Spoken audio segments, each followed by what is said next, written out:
Assalamualaikum warahmatullahi wabarakatuh. Pak Ustadz, kami mau bertanya mengenai musibah yang berupa penyakit tadi itu, Pak Ustadz. Bagaimana kita bisa tahu, misalnya jantung kita sakit? Bagaimana kita bisa tahu bahwa sakit jantung kita itu memang disebabkan oleh perilaku kita, misalnya seperti itu, Pak Ustadz? Itu yang pertama. Bagaimana kita mengetahui sehingga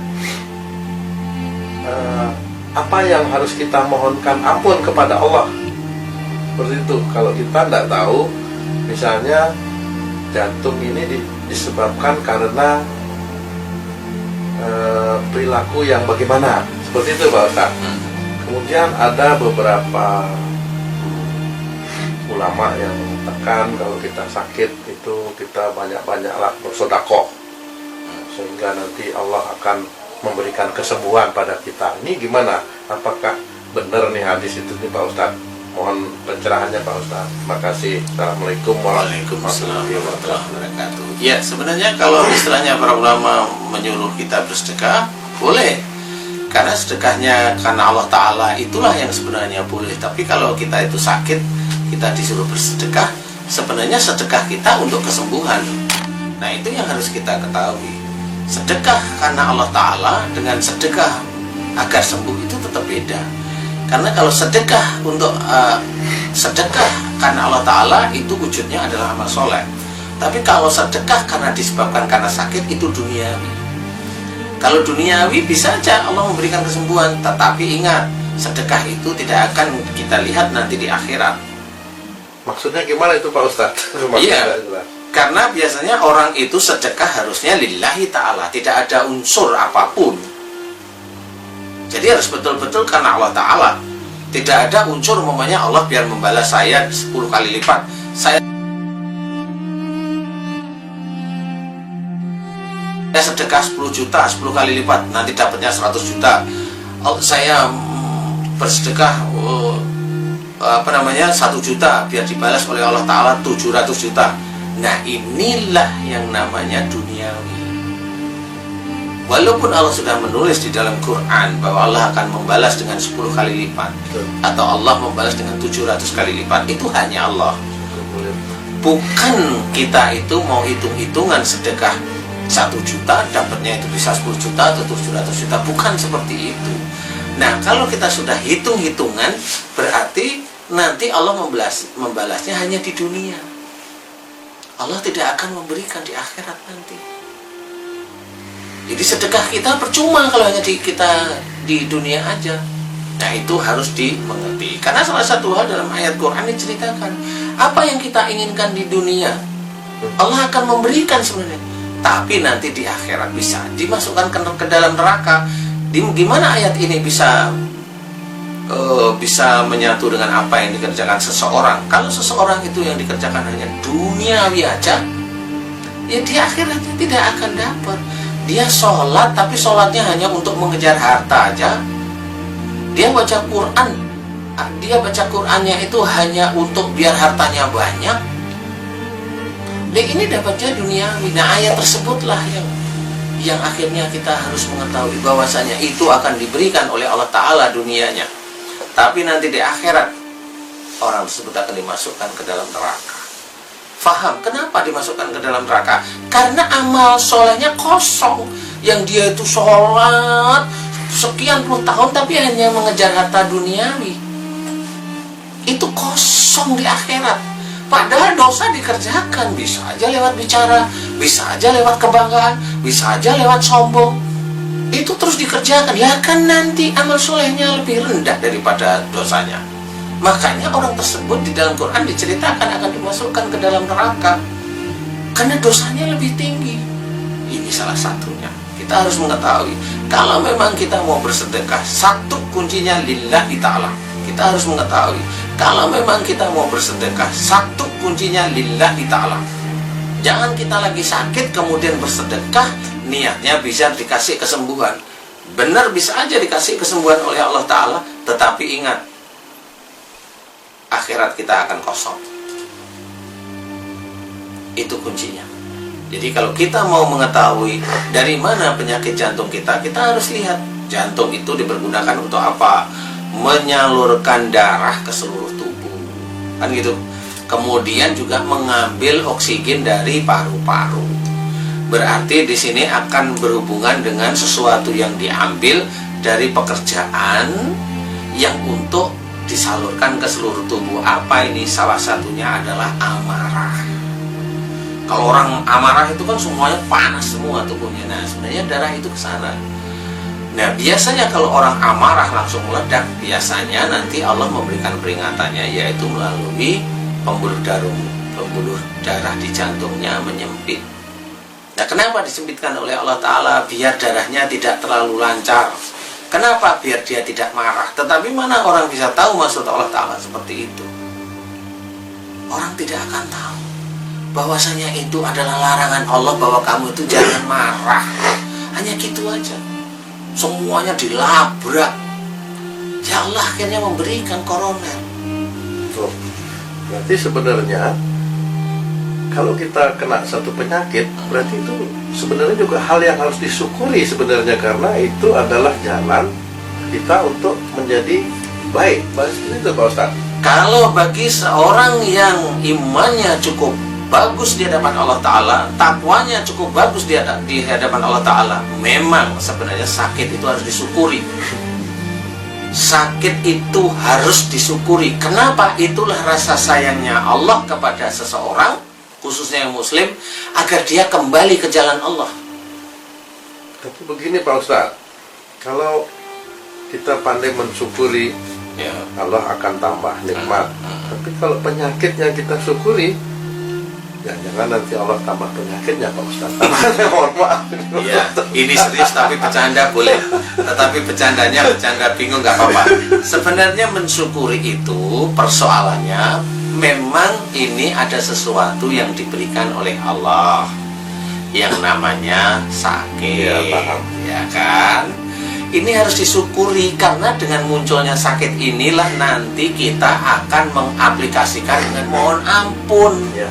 Padahal mohon ampun sendiri itu salah satu unsur takwa. Nah, berarti Allah itu terhadap kita yang muslim, sakit itu memang harus disyukuri dengan senyuman. Ya. Agar kita itu kembali, berarti ada sesuatu. Istilahnya Allah itu njewer saya, biar saya kembali ke jalan Allah. Kan gitu. Kalau yang kita kena jantung koroner, kita harus ngerti, oh berarti saya marahnya sudah keterlaluan. Entah sama istri kek, entah sama saudara kek, entah sama ini kek. Nah, sehingga itu menjadikan jalan kita itu hijrah yang dulunya marah menjadi lemah lembut. Loh, kan itu syukurinya. Jadi bukan disyukuri terus penyakitnya jadi tambah. Wah, bukan itu maksudnya. Itu yang nikmat, itu yang nikmat maksudnya. Tapi mensyukuri ini adalah rasa sayang Allah kepada kita yang muslim. Ya, lompatan keimanan kira-kira seperti itu. Insya Allah seperti itu. Nah, bagaimana halnya kalau seseorang itu sakit, kemudian penyakit itu dia bawa sampai akhir hidupnya, meninggal, seperti itu Pak Ustadz. Apakah artinya Allah tidak mengampuni dosa-dosanya, atau orang seperti itu tuh langsung ditempatkan ke dalam neraka? Bagaimana nih Pak Ustadz? Jadi begini, satu-satu nih. Jadi kalau seorang sakit berarti dia itu lagi membawa dosa. Lagi membawa dosa nih. Kalau dia itu mohon ampun, faham, bisa aja diampuni oleh Allah Ta'ala, sehingga sakitnya disembuhkan oleh Allah Ta'ala. Tergantung nih, dosanya kepada siapa. Kalau kepada saudaranya, insya Allah masih bisa. Kalau dosanya pada suaminya atau pada istrinya, masih bisa. Tetapi kalau dosa kepada orang tuanya, agak lebih sulit sebenarnya. Nah, ini satu hal harus difikirkan. Kemudian, yang jelas, seorang yang sakit tersebut, pada waktu dia membawa dosa kemudian meninggal, dia kan tidak memohon ampun kepada Allah Ta'ala. Dia hanya, kalau orang sakit, coba kita lihat di rumah sakit, ayo semangat, kita lawan kanker, kita lawan TBC, kita lawan apanya yang dilawan. Kan seperti itu. Sehingga dia lupa bahwa dia harus mohon ampun kepada Allah Ta'ala. Dia harus meminta maaf kepada orang yang didoliminya dulu. Nah, kok malah semakin, ayo kita lawan penyakit ini, ayo kita lawan. Apa yang mau dilawan? Mau lawan Allah? Mati. Yang sudah mati banyak. Kalau ada yang kena kanker, ini sembuh. Loh, jangan bangga dulu itu dari obat. Itu karena dia itu yang dulu dia itu emosikan itu bisa aja hanya suaminya atau sama temennya. Seperti itu. Jangan merasa bangga kalau itu dia pernah kanker serviks atau kanker payudara itu bahwa dia sembuh betul. Oh, jangan bangga. Coba kalau dia itu emosinya sama ibunya. Dia akan sudah dulu dia masuk liang kubur. Nah, inilah harus kita ketahui.